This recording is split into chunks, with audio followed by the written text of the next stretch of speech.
Hey, everybody, it's Elissa Fisher Harris, your host of A World on Purpose. And you've been following this show, hopefully, for quite a while now and learning really about what it means in this discussion that I keep having with people about living in the world on purpose, living with the intention of doing something good, something for the greater good, which can exponentially help humanity, but also can really bring greater meaning to your life and satisfaction. And sometimes I have people on the show that, weave in a social impact initiative into their business. Sometimes I have people that are nonprofits. Sometimes I have people that are doing large scale things and small scale things. And today's kind of a cool situation because I have a very good friend of mine on. And I talk about before how I'm really lucky to know a lot of people personally that are doing really cool things in the world around purpose. And this happens to be one of them. My guest today is Shaahin Cheyene, and he is the founder of a company called Accelerated Intelligence, which was kind of a happy accident in a way. First of all, he and I met many years ago through an organization that we're involved in called Metal International. So shout out again to our friends who founded Metal International, Ken and Maya, and all the wonderful people that are part of that wonderful group and the ecosystem that they're creating as well around networking and supporting people. But Shaahin is a really unique individual. He's an Iranian immigrant and went out on his own at a very, very young age, didn't want to go to school, flunked out, and decided that he just wanted to learn how to be a business person at a very young age. And he did that in a really, really surprising and unique way. And I don't want to give it away because that part of the story is super cool. Out of that, he ended up creating literally $1 billion business at the age of 16, which was in the early 90s unheard of. So you're going to have to listen to that and find out what it was because I don't want to share it. But then listen further around how he took that and created this whole trajectory of his life where he realized for himself that being able to make a living and make quite a bit of money would allow him to do more, but also to take care of himself and his family, which we often leave out of the equation. And that's super, super important. We have to make sure that we're taking care of ourselves. And a lot of times when we get in the path of purpose, we oftentimes leave ourselves out of that. So it's an important thing to remember. So listen to this man today. He's super cool. He was kind of given the nickname the Willy Wonka of Generation X, which again, if you listen to the show, you're going to understand what that means. And he created this very cool Amazon company. It's an Amazon marketing agency that actually helps people in two ways. One, being able to start their own Amazon business so that they're able to find a way to make passive revenue that takes care of themselves and their families. And they can attach a social mission to that. And also for brands to be able to figure out how to master their Amazon stores and still be able to be out in the marketplace, out in brick and mortar stores. So without further ado, please welcome my amazing friend, Shaahin Cheyene. I think you're going to be really fascinated by his story. Thanks for tuning in. Hey, everybody. Welcome back to A World on Purpose with me, your host, Elissa Fisher Harris. I am so jazzed today. I'm really, really excited because one of my very good friends is here with me, Mr. Shaahin Cheyene, and I've known him for quite some time, and I'm going to just dive right into the interview because I've kind of given you a little snippet about who he is and a little bit about his background and how we met, and I'd like to welcome my guest today, Mr. Shaahin Cheyene, coming to me live from Venice Beach, California. Good to see you, Elissa. You too. Yeah, my old stomping grounds. I miss you guys down there. We miss you. Thank you. So let's first, before we get into who you are and what you're doing, why don't you just fill us in a little bit on how things are going down in Los Angeles and Venice Beach? Spectacular days. So it's amazing here. And, it's funny because, we are in the health and wellness business. That's our primary source of revenue. And we produce lots of different health and wellness products, lots of dietary supplements. We do all kinds of different things, which we sell on the Amazon platform. And then we empower other people to sell them on the Amazon platform. We're going to dive a little bit deeper into that because I want to kind of go into your backstory first, which is something I love to do when we start out. But that's a really great, interesting place to kind of kick us off because, as you know, here on A World on Purpose, one of the things we want to do is really kind of get people inspired to sort of feel like if something's missing in their life, they might like their life, they might like their job, they might like their, everything about it. But maybe there's one little thing that just feels like they'd like to have some greater meaning and maybe they're not living their purpose, how can they learn from all of you, these wonderful, I call you purpose change making heroes that have been doing that and that are in the ecosystem with other purpose change makers? And so what I'd like to do is go back a little bit in your history, because I've known you for a while and your story is extraordinary. And I'm not just saying that because you're my friend and I adore you. But it really is. It's a very unique background. And I think it would be nice for people to hear, because we all come from somewhere.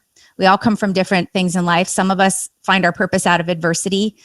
Some of us find our purpose, in general places. But could you kind of just give us a little bit of an idea of who Shaahin Cheyene is and where you came from and how you got here? Yeah. So I started my first company when I was around 16 years old. Before my 21st birthday, we had made over $1 billion in revenue. And I remember, just thinking to myself, like, holy, like, I don't even know how much $1 billion is. And I remember that was an actual thought when someone told me we had made $1 billion, and then trying to reconcile the fact that I'm this kid who, in fact, didn't even know. And I was like, oh my God, I'm going to be on CNN and they're going to have me on this news channel and this network. And, I'm going to be on Montel Williams and they're all going to ask me and I'm not going to know, right? Pre-internet, you couldn't just Google stuff. Right. And, then of course I calmed down and I realized, no, they're not going to ask me that. They want to ask me about the pills and rave culture and real ecstasy and all this stuff. And, it was a big wake up call for me, because I was like, oh my God, I can make it incredibly successful in this world if I do just a few things. And I did. And, we made tons of money and, traveled the world and, launched lots of great companies and lots of great products. And ever since, I've been launching companies and products. And, the thing that I've learned is that it's all about distribution. Mm-hmm. And so distribution being more important now, especially with these online platforms like Amazon and eBay and Etsy and Walmart, that if you have access to distribution, then the product becomes secondary. And look, it's an unfortunate side effect of the kind of Amazonization of, of our world. But the fact is, if you want to win, you've got to master the distribution. And that's really what we do. We play on the world's biggest platform. And now I teach and inspire other people to do that, not because I need the money, but because people constantly are coming to me and they're like, hey, Shaahin, I want to do this. I want to do that. How do we do it? And I tell them what we charge as an agency, because my agency AI, we do Amazon acceleration. They're like, whoa, we can't even afford anywhere near that. So we came up with a program. And that's one of the funnest things that I do now, is help inspire and empower people to make money on their own, which is very doable now on the Amazon platform, creating predictable, recurring revenue streams that never fail. Right. Well, we're going to dive into that because it's very interesting, this way, this business that you've created and this niche that you found. But I want to go back just a little bit further, back to the first business that you talked about, because that's a really unique story. You didn't really dive into what it was when you were 16 and why you created that particular product. There was a reason behind it, and tell people what that was and why you decided it was necessary. Yeah. Talk about it. Yeah. So, I was a kid, right? 16 years old. I feel like I was an older 16 then. Then like I look at 16-year-old kids now and I'm like, oh my God, how do you tie your shoelace, dude? But back then, I was 16. I was running a company with 200 people. Most of them didn't know that I was 16. Most of them didn't believe it. Mm-hmm. And prior to that, I was, I left home very young age, dropped out of high school, never completed high school. I think I have a GED somewhere, and decided to kind of go out and seek my fame and fortune. And, I had a lot of failures, but I was involved in the rave scene. Mm-hmm. And I got involved through a mentor to the underground scene in LA, which was really taking off at that time. And I started hanging around the raves. And Elissa, I learned very quickly that the people who were throwing the raves weren't making money. Mm-hmm. The DJs almost never got paid. They always found a way to stiff the DJs one way or another. So I was like, these things happen all the time. The venues really weren't getting that much money because the people in the rave scene didn't really drink. So it wasn't an alcohol thing. And most people know most establishments make their money selling alcoholic beverages. Most of these kids were under 21. So, they couldn't drink. So who was making the money? At the end of the day, turns out, can you take a guess? The drug dealers. That's right. It was a drug dealer. I wouldn't know that because I ever did that. I've never done a drug in my life, but that was a wild guess. Yes, correct. So, it dawned on me that there might be an alternative. And I realized this when the supply of the most popular designer drug of the 1980s and 1990s, ecstasy, had completely dried up and the drug dealers didn't have any supply left. So I decided that I was going to create something herbal. I went to the library, which is what you did back in those days, pre-internet, and I did some research and I went and I saw a man about a horse, right? I met people and I came up with a formulation. And the first one was 20 goo-filled balls. I didn't have the money or the machines to get it into pills. So we had these goo balls that were like rolled by hand and it worked really, really well. But people got sick because you had to take 20 of these things and then we reduced it to 10. People didn't get sick anymore. It still got you really, really, high, but it was a little bit too much. And then we bought a pill machine and, literally making them in in a back of a kitchen or a garage, for all effective purposes. And then we finally got it reduced to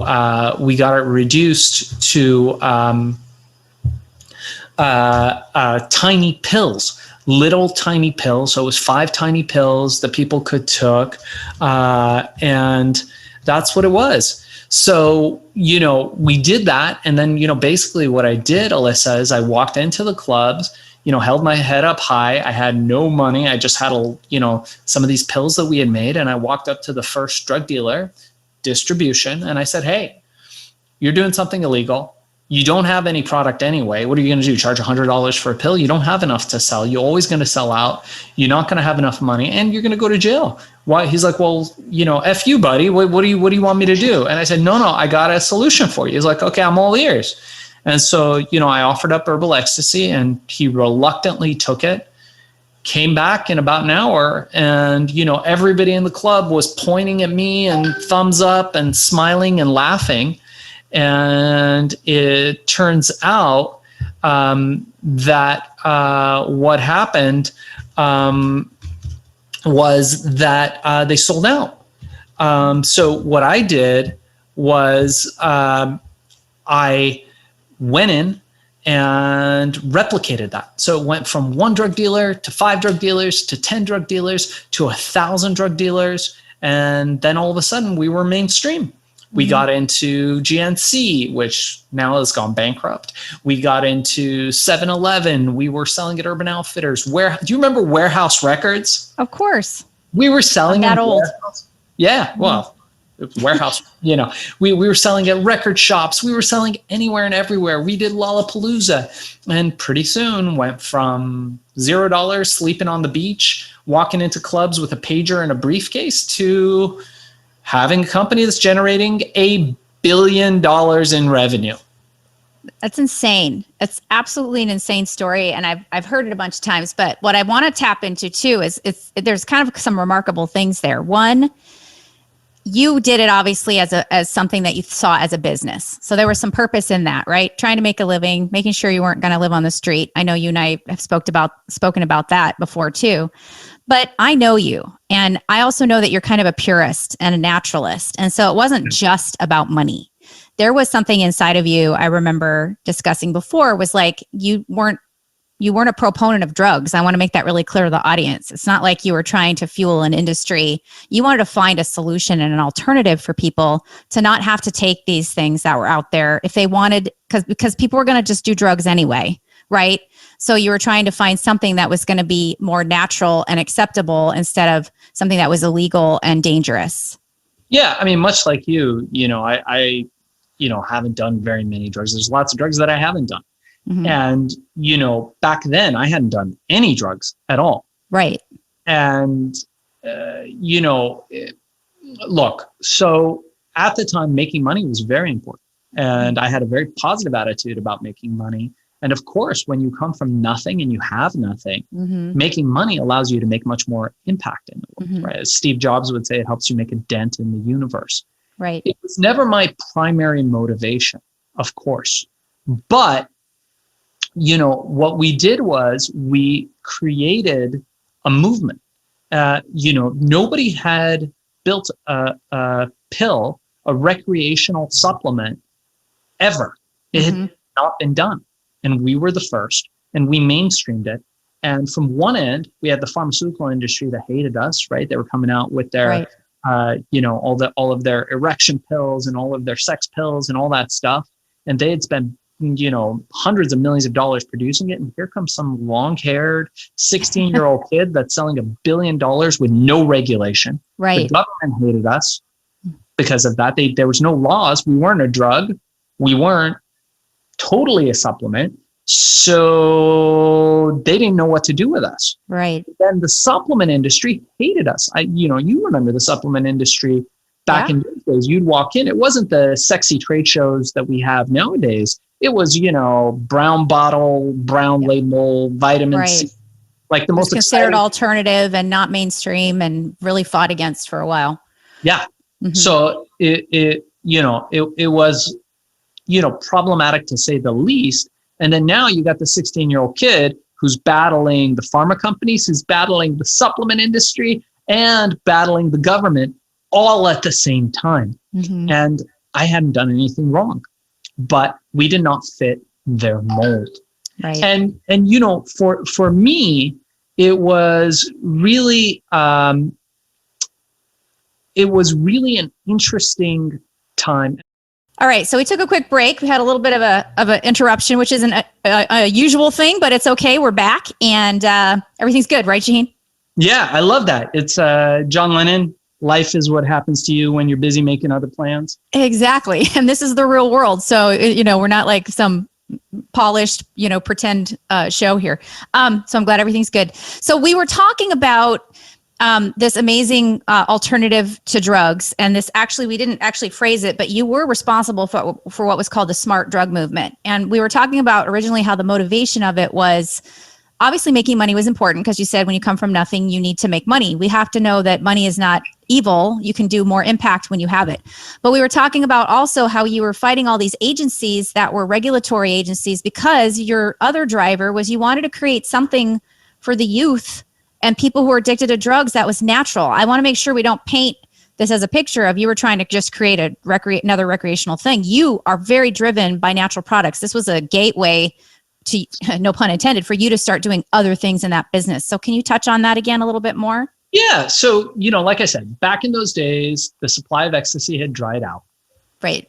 And everything was brown bagged, and people were selling things as ecstasy that weren't ecstasy, and people were getting hurt. So I thought, hey, what if we could create something natural, herbal, that didn't have the side effects, that wouldn't kill you, that was made in a GMP, good manufacturing practices facility, and, it was all above board. So we did that. And, by the time, the product got rolling and, we incorporated the business and all that, it was no longer made in a kitchen. It was now made in a professional production facility. All the ingredients were, checked by the FDA. They didn't check the formula, but they checked the ingredients and all that. So the product was produced to pretty high standards, in contrast to completely unregulated illicit drugs that had all kinds of side effects. So in a way, we were providing truly a service, because in all the years of herbal ecstasy, we did not have a single injury. We did not have a single person in any way being hurt from that product. In contrast, drugs hurt a lot of people. Even approved pharmaceutical drugs have side effects. Yeah, absolutely. So, we were very fortunate.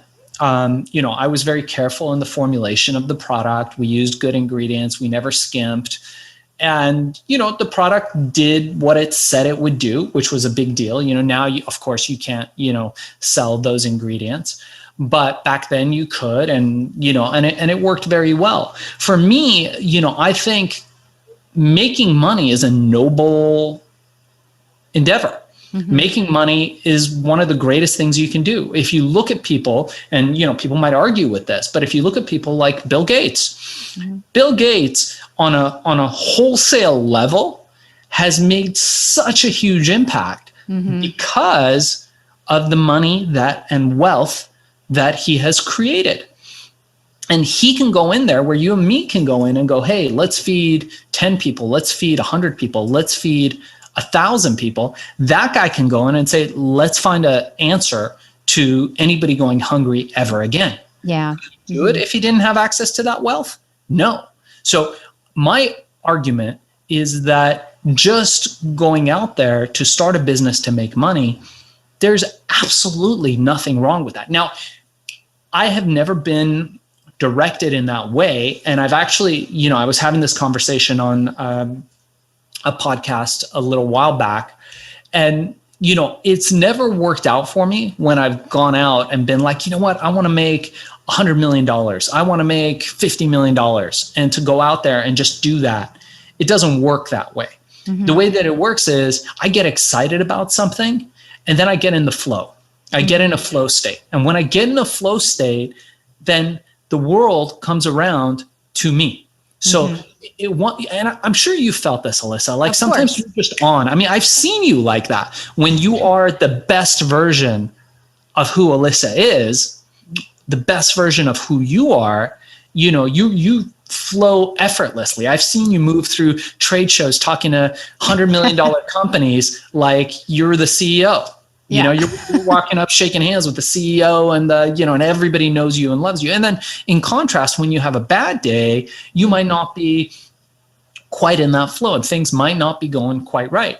Right. So I think it speaks a lot to the point that you're making in that, I think that first and foremost, the greatest impact that you can make in the world is by helping yourself and your family. Mm. And you do that by creating what we call foundational thinking, pillars of foundations that you can build on. So you need to have your finances together. You need to have your emotional, or if you're a person that believes in spiritual things or whatever, you need to have that in order. Mm-hmm. You need to have something creative in order. So something that's bringing you creativity, and you need to have your physical, of course, your health, your wellness, all that together. Those are the foundations. Similarly, with your work, if you want to make an impact, we work foundationally there.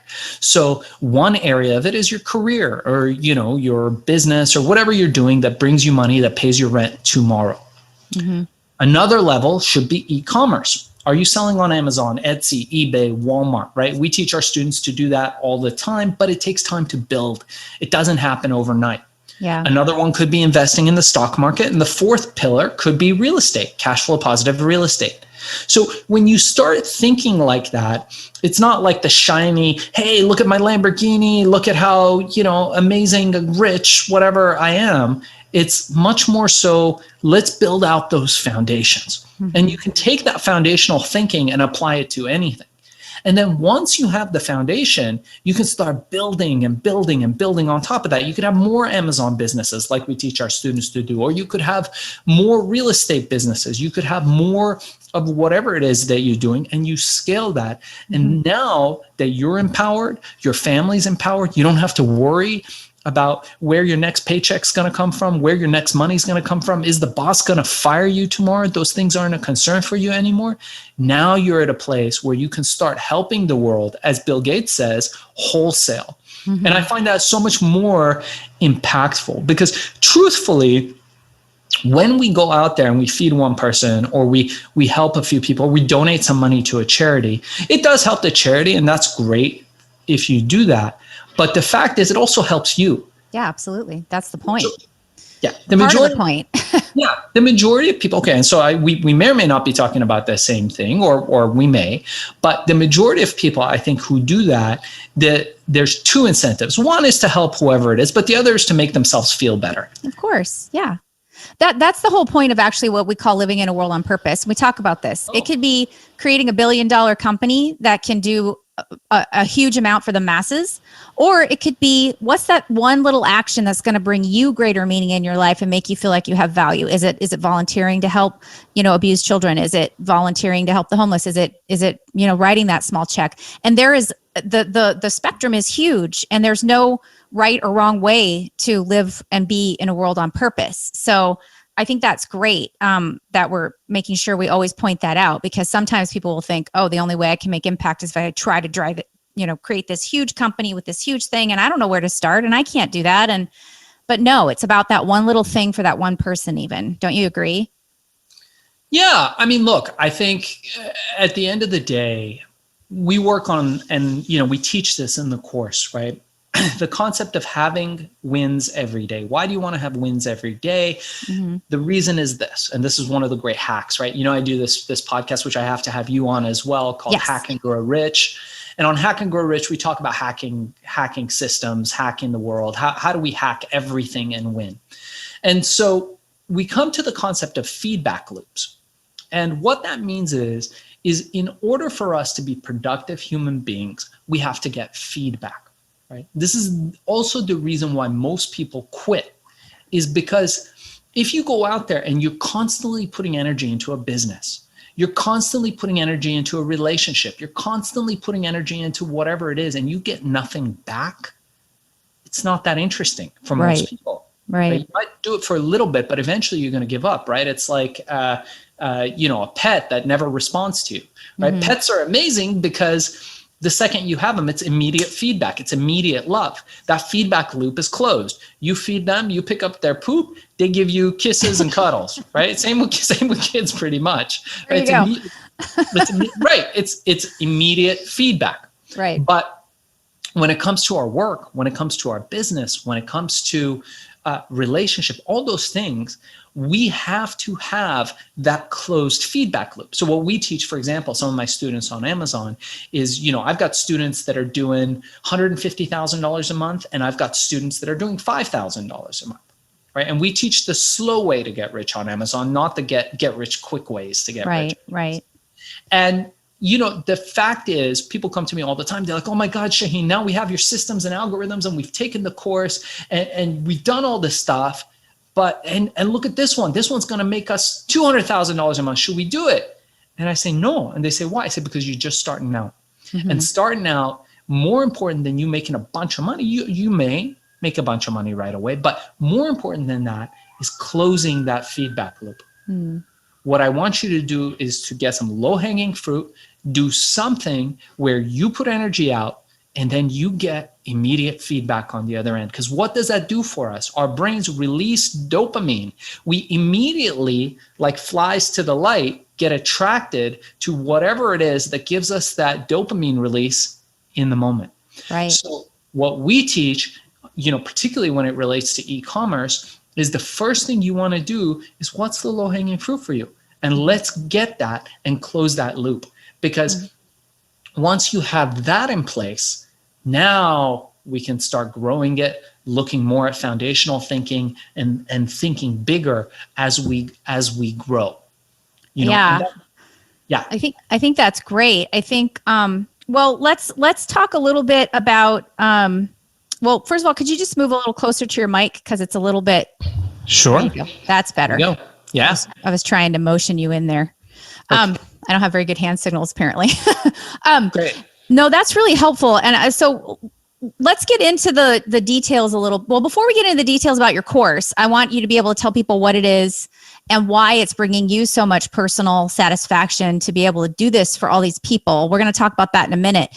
But let's bridge the gap between herbal ecstasy, which was an amazing experience, and what got you to this actual course now. In between, you became this just fantastic, like purpose-driven entrepreneur. You knew now kind of what your calling was, and you started doing a bunch of different businesses, and especially got into the understandings of the supplement space, which has driven you to create one of the number one brain products on the market, which I want you to talk about. And then from there, you dominated Amazon with your first store, which kind of like, and it ended up just miraculously segueing into this entire new business trajectory about being able to know how to have Amazon as a business. So can you talk just a little bit about that for people? Because I think it's so fascinating.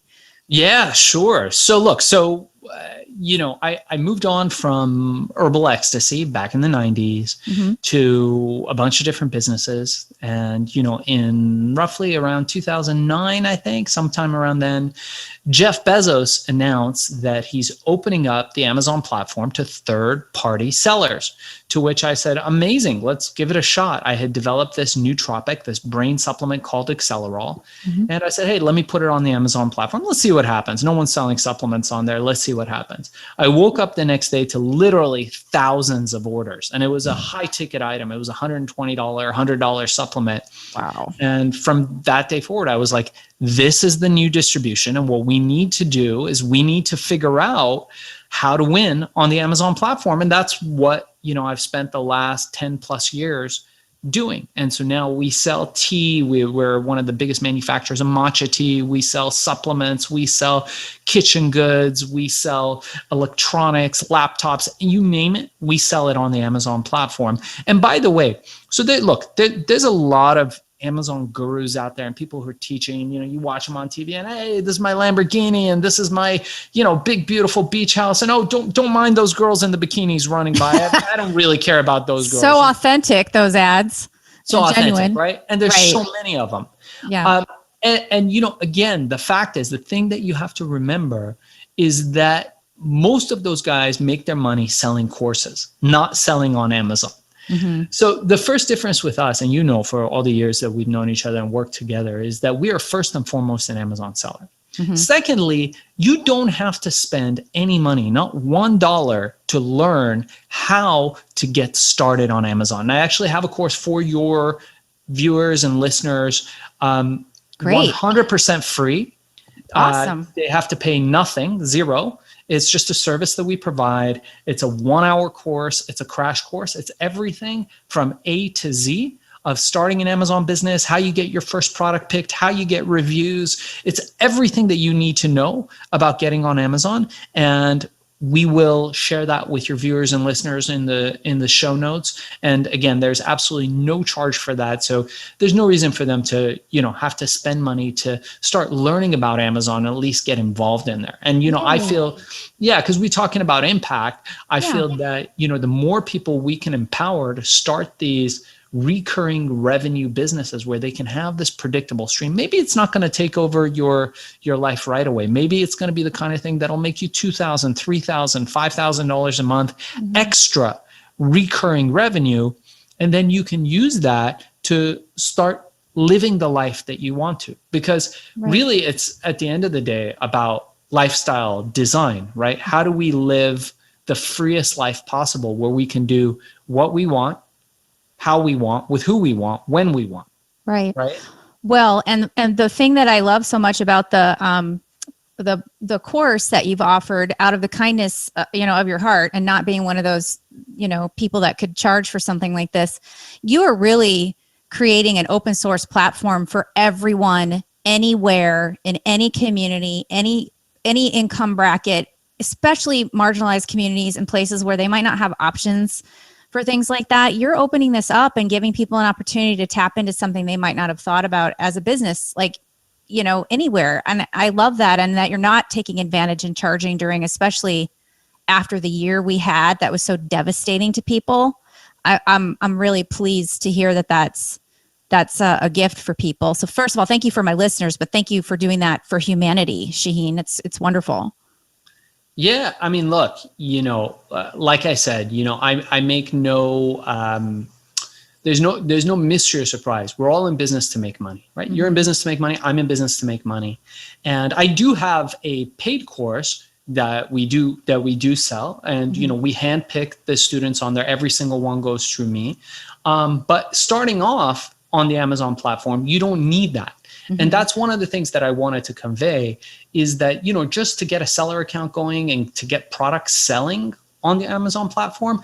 I've got people who I've coached to do it with literally $0, where they've walked into, discount stores, bought stuff, started selling until they had enough money to get more involved and to start doing more advanced types of work on those platforms. But it's very possible. The barriers to entry are very low and anybody can do it, which is one of the great things about e-commerce. I mean, being a veteran of the natural products industry and one of the most respected people in the natural products industry, what it takes to launch a supplement or what it takes to launch any health, wellness, beauty product in brick and mortar. Right? These companies, that you and I work with, they spend millions and millions of dollars launching these products. And then you have Amazon, which is the great equalizer. Right, exactly. It did. It really changed the health and wellness industry. It changed a lot of industries, but especially the health and wellness industry, which was really about, when you talk about distribution, it was about the distributors that you would sell to and didn't have that online presence. Let's talk for a minute about too, though. So the name of your company, and I want to make sure we get that in there, Accelerated Intelligence. You don't just help people as individuals be able to learn how. I want to dive a little bit deeper into that again in a minute, but I want to touch on an important thing you just mentioned about the natural industry, especially where when Amazon started, there wasn't a lot of regulation of these quote third-party sellers, and it started to really denigrate brands because they could be sold for less than they were in the show, in the stores, and their online. For people who don't know, MSRP, that's the suggested retail price. And so, tell us what you've done for brands around how you've helped clean that kind of nightmare up for them, and then they've become these loyal customers of yours to be able to really bring their business back to where it was and still be able to take advantage of the Amazon, marketplace. Yeah, totally. So look, we started selling on Amazon early on. We were really, really successful. One of the most successful firms doing that. And then other people started coming to us and saying, hey, can you do this for our brands? Other people brought us clients like you who said, hey, there's this company, they're doing millions, but they can't figure out the Amazon landscape. How can you help them? And so my agency, Accelerated Intelligence, we don't advertise. We barely have a website, grew by word of mouth. And we got tons of Fortune 50s, Fortune 500s hiring us to do their Amazon acceleration. And we do it really well. Like my staff, better than me, are experts. I've got former Amazonians working for us. We've got former eBay people working with us. And we go in there and we help them accelerate what they have on Amazon. And most importantly, be found and ranked and reviewed and have this message that goes cross-platform so that whatever their brand message is, whatever their brand story is, that gets carried across and that there's no distortion between their website and Amazon and eBay. Now, the difficulty there comes in how you tell the story on Amazon and then how you tell the story on your website. Because the two are often different. What causes somebody to buy something on Amazon is different than if that person was on your website. So there's a real art to that influence, to getting that story in a cohesive way where the message is congruent throughout. And we know through the work of people like Professor Cialdini, who wrote the book Influence, that one of the key pillars of influence is consistency. When people say they believe something, they will hold on to that no matter what. And as a company, it's so important that you also show consistency in what your message is. Right? You can't be the eco company and then, be selling, whatever toxic things on this other hand. Right. This message that you convey to the world has to be unified. It has to be consistent, and it has to follow the elements of influence. Right. I agree with you. And I just find it so fascinating in this world. There's a lot of controversy around Amazon, and Jeff Bezos. There's like a love-hate relationship I think the world has with it, especially now after the pandemic. Like, sure, so many people in the world would have probably literally not been able to get access to things we needed because we couldn't leave the house.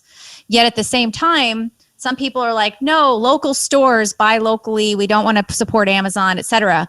But let's just talk a little bit about some of the good things that Amazon is doing and how people can actually you still get some really wonderful purpose driven and impact out of it too. They also have the Amazon Smiles program, which I don't think a lot of people know about.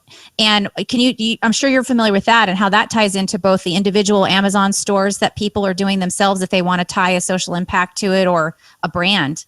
Sure.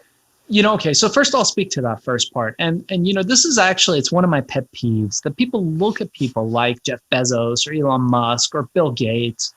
And people will be so quick to poo-poo them and their efforts and what they're doing. Yeah, and judge. Mm-hmm.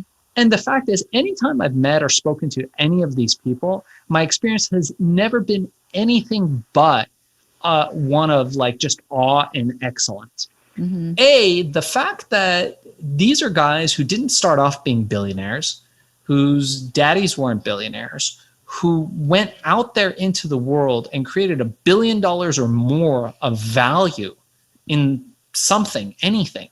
And they've done something to impact the world so dramatically is incredible, right? These people are really, they're assets. They're gems. They are huge value to humanity. And anytime you build an organization that's that big, you're going to have parts of that organization that aren't functioning as perfectly as other parts of that organization. Mm-hmm.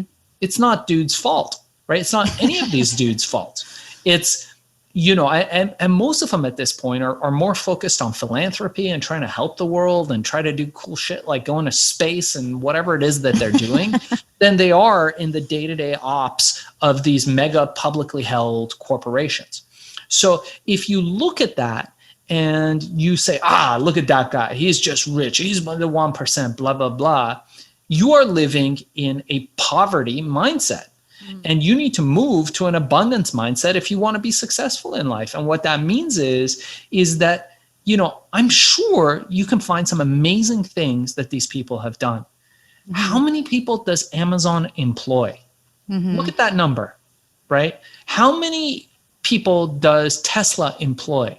Mm-hmm. How much disease has Bill Gates and his foundation eradicated, mm-hmm. right? What would we do if these guys didn't exist or that they were held back by restrictive systems like communism and like all these crazy, there's probably like Bill Gates and Jeff Bezoses and all these people living in countries where the government doesn't allow them to have full expression. I truly believe we live in the greatest country in the world because we have the ability to become and do whatever we want to do. I, grew up in Iran. Right.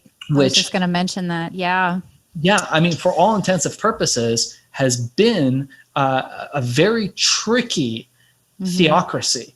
And I don't think I would have become the same person living in that country or anywhere, as a matter of fact, in any of the communist countries, So we live in one of the greatest times in history, in one of the greatest countries in the world.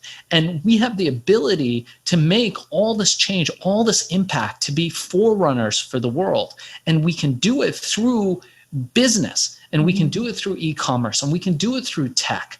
And that's an amazing opportunity. And if you don't see that, you are living in a poverty mindset. And I say this often, and I've said it, it's controversial. The greatest injustice you can do to yourself in America is being poor. Mm-hmm. That is the greatest injustice you can do to yourself. And now people are like, oh, Shaahin, you're rich, you're a multimillionaire, you have houses and cars and all this stuff. Easy for you to say. I was born in the projects. I was, came disadvantaged, whatever. I get it. I understand. It's harder. It's definitely harder the less opportunity you have, because what we know is in life and in all things, the more choices you have, the more options you have, the higher your likelihood of succeeding. That we know is true. But if you look around you, there are people, I guarantee you, that you can find that came from less than you that have achieved greater success. Mm-hmm. And ultimately, in this country in particular, anybody can do it. And the challenges that you have in your way of doing it become just that, life lessons, that hurdles that you just go over, and at the end of the day, you can win the race. It might take you longer. You might have to pay more dues. It might be a greater struggle for you, but from somebody who came from absolutely nothing, absolutely negative. And, I talk about this in my upcoming book, Billion, How I Became King of the Thrill Pill Cult. And I have a podcast on that too. At the end of the day, you didn't come from less than what I came from. Mm-hmm. And, I had negative money. I was in debt and absolutely zero and sleeping on the beach. I don't think in this country it can get lower than that. Mm-hmm. And I created $1 billion in wealth. Right. And with that, the ability to have that foundation and to make any kind of impact that I want to. And I think that's what's important for me, much more so than just donating to charities and doing that kind of, we do all that. And my wife, she's been on your podcast and she loves going out there and making a change, more so on a retail level, but, she goes over and she helps, immigrants get healthcare and, all that kind of great work that she's doing. And she helps with the United Nations and she helps with causes that she feels are important. But for me, my impact comes from the work that I do in business and empowering people to create lives that they're proud of to lead, proud of to live, and that can inspire other people down the line. I agree. Thank you for that. Insightful information. I do think it is important to recognize that there are barriers that really do help keep people down and make it more difficult for them to rise. And it is important to recognize that we all have our own power and have to figure out how to get out of it. You and I both have. I grew up the way I grew up, same thing, like extreme poverty, homeless, etc., and figuring it out. So that there are very real barriers, but we do have to understand that we need to not only know that we can empower ourselves and we can make things happen, but to reach out and to start learning how we can do that from courses like yours, from reading books about people who've also come from abject poverty and figured it out. So I don't want to discount out there the people that really do have had serious, real barriers. It's real, but we also get to make a choice and figure out how we're going to get out of it. So to the giving part, though, if people did want, and the second thing I was going to say, let me go back to that, is yes, we do need to make money. That is the way of the world. It doesn't have to be this necessary evil and the old adage of, in order to make impact and do good in the world, you need to be a struggling nonprofit or you need to be something. That's not the case anymore. Many, many businesses and brands now who are billion-dollar businesses are stepping into saying, how can we leverage our money to do more good and still be successful and be okay with having money and wealth at the same time. You can do more when you have more. So I think that's really important to call out. So a lot, concur with a lot of what you said and also adding some other things on. Just quickly though, I want to talk about Amazon Smiles. Can you just talk a little bit about that? Because if somebody does say, well, shoot, I want to make a bunch of money, but I also want to have some kind of social impact initiative, but I can't start my own nonprofit and I can't do this. If somebody were to start your course, which is called what? Amazon Mastery. Amazon Mastery. Okay. FBAsellercourse.com. And again, we've got a 1-hour course that's absolutely free that anybody who wants to can take. And it's a 1-hour flash course on how to do Amazon. So I'm happy to share that with any of your people. And we're definitely going to have those in the show notes and on the website and on your episode page, et cetera. And when we tell people where they can find you at the end. But that is a very simple, actual interesting mechanism that Amazon created as a nonprofit revenue generator, Amazon Smiles. Could you talk a little bit about that just so people know what that is and how that would integrate if they were going to do their own business on Amazon? Sure. Yeah. So Amazon Smile program is a program that Amazon launched to help charities. And what I understand it to be is that if you are, I think you have to be a registered charity, so like a 501c3 or something of that nature. And if you are, you can sign up with Amazon and Amazon will donate a percentage of the profits of everything the people who come to your link buy on Amazon to that charity. So like I like to donate to Doctors Without Borders. They're one of my favorite charities over the years. Mm-hmm. And so my Amazon account is linked to Doctors Without Borders. And so every time I go on there, I bought some light bulbs, I bought some Amazon devices. I bought a couple Canon cameras, whatever it was that I bought. A percentage of that money, as opposed to going to an affiliate, will go to that charity. It goes to Doctors Without Borders. And if you can look on there in the Amazon Smiles program. So if you have a charity or a nonprofit, you can sign up for Amazon Smiles.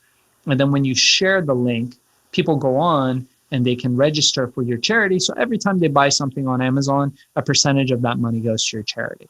Great. And also, if somebody were to start their own Amazon store, as like one of your, course takers, could they also attach Amazon Smiles to their store with a nonprofit of their choice, or is that different? A good question. Yeah, I mean, I don't see a reason why you wouldn't be able to. Cool. Yeah, sure you could. That's actually a good idea.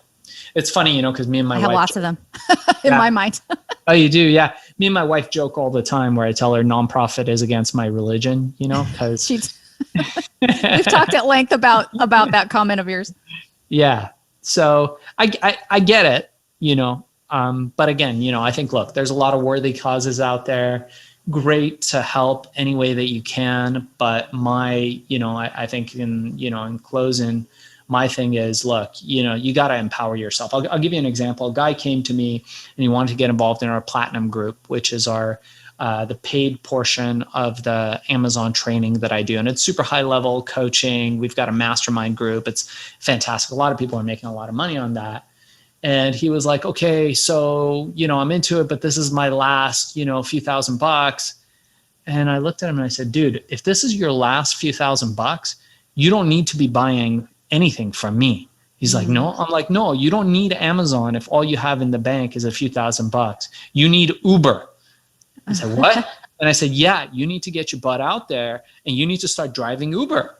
You need to start renting out a room in your house, Airbnb. You can make money. You need to go on Upwork. You need to freelance. Go on, TaskRabbit and start freelancing, $50 an hour. Go on Craigslist, pick up gigs.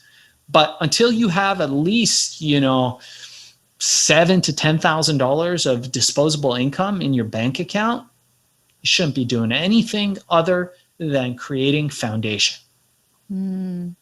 Okay, that's a good news to know. So if people were to take your course, they would still need to have something to be able to get the business started. It doesn't just, wow. Okay, good. That's good to know. So, well, I have 2 closing questions for you because that was all fascinating information. And when we're done with the questions, we're going to ask people where they can find you because this is just awesome.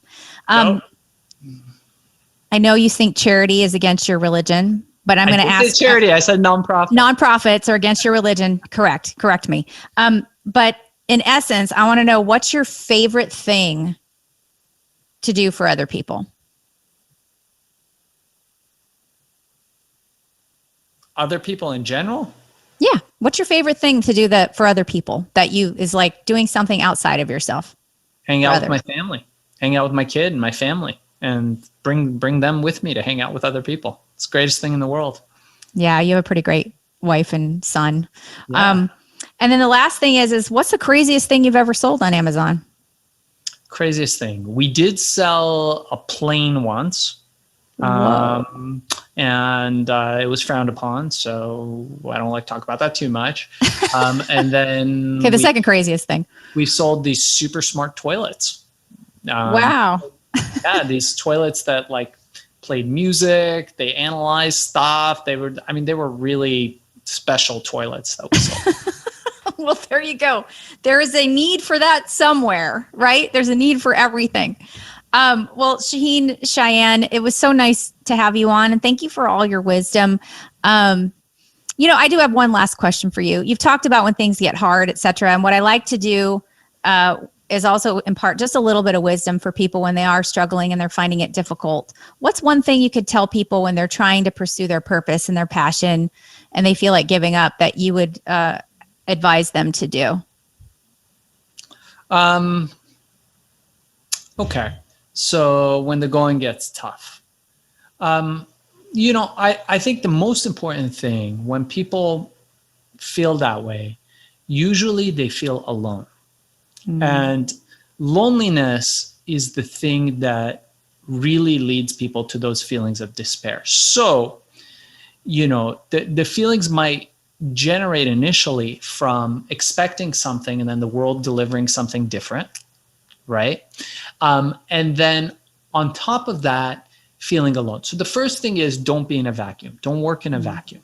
Okay. So you need to find people who you love and trust. If not, spend time cultivating friendships because it's the most important thing in life. Family first, then friendships. And be able to not work in a vacuum. Go to people. I know you're very good at this. You go to people who you trust, who have your back, and let them know what challenges you're facing and what they think. Things are always, no matter how hard we think things are, it's always so much easier when you're sitting with friends and laughing about them. Yeah. It all seems so serious when you're alone and it's just you. But when you're with people who you love, people who you trust, it's a different feeling. So, I know, as being a man, it's great to be around other men that are doing great things. And so, I have a couple different men's groups where we do men's work, where guys get together and, we talk about, those kinds of like difficult times. And that's helped me a lot. In the past, I know my wife goes to women's groups where they sit around and they kind of, talk about similar kinds of things. And then, I think at the end of the day, you can do two things. And usually these can come through a mentor, they can come through reading, or they can come through having some kind of transformative experience. So Richard Koch in his book, Unreasonable Success, talks about this transformative experience concept. It's a great book. If you haven't read it, it's fantastic. What you can do is you can realize that there's really only two things in life. You've got perspective and control. So at the end of the day, anytime a situation feels not good for you, you can examine what's the one thing I can do right now to give me perspective, right? And oftentimes that could be just talking to someone else that could say, Elissa, you might be looking at this backwards. You see this as a loss, but maybe losing this job here opens up the possibility for you to work here. So it's actually, this is a blessing, right? So you gain perspective. The second thing you can do is gain control. I write lots of letters, Elissa, that I never send. Yeah, I do too. I put them in my Word file and I save it, or I'll even print it out, sign it, and put it in a folder. I don't send it. Right? Why? Because A, I did something to get perspective, and B, writing that letter gave me control. If I decide I want to send it later, I can, but maybe I won't. Right? But now it's off my book. So perspective and control would be the two things. And we teach all this stuff again in the course. Anybody from your group who wants to, I'm going to give the 1 hour course. It's usually $200, absolutely free. They pay $0. They can email me. I'm sure you'll share my email. I respond to all messages directly myself.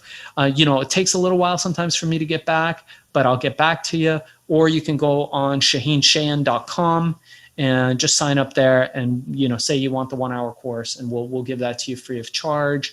Also, you can check out our podcast, Hack and Grow Rich, on Apple Podcasts, Stitcher, Spotify, and Elissa has promised she will be on soon. So we're very excited about that. I could fulfill the hack part. I'm working on the rich part. So I think I'll be able to give you some content that's good. Yes, you already have a promise. So we have to set that up.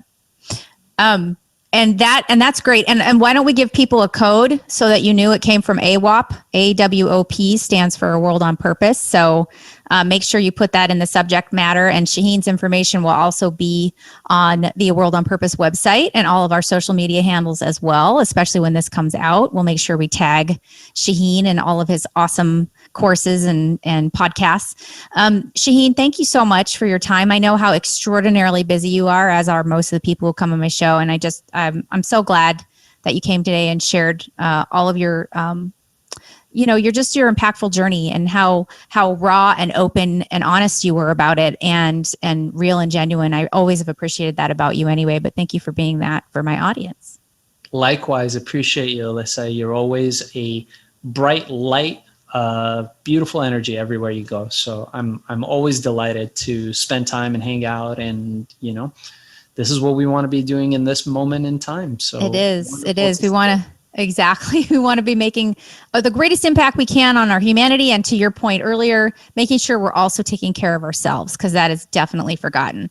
As you guys know, I'm your host, Elissa Fisher Harris. And I just want to call out one last thing. If you had not seen it, Shaahin's wife is Makdis Keshavarz. She's the founder of the Make Agency. And she was one of my very first guests, episode 5, who was kind enough to come on and talk about her work as Shaahin discussed. So if you haven't seen it, please go back and listen to that too. And you'll understand how these two really complement each other. So thank you again, Shaahin, for coming. And I'm your host, Elissa Fisher Harris. Thank you for tuning into A World on Purpose to learn about all these incredible purpose change-making heroes I say you don't know but should, that are doing something for the greater good and themselves. Have a great day, and we will see you soon.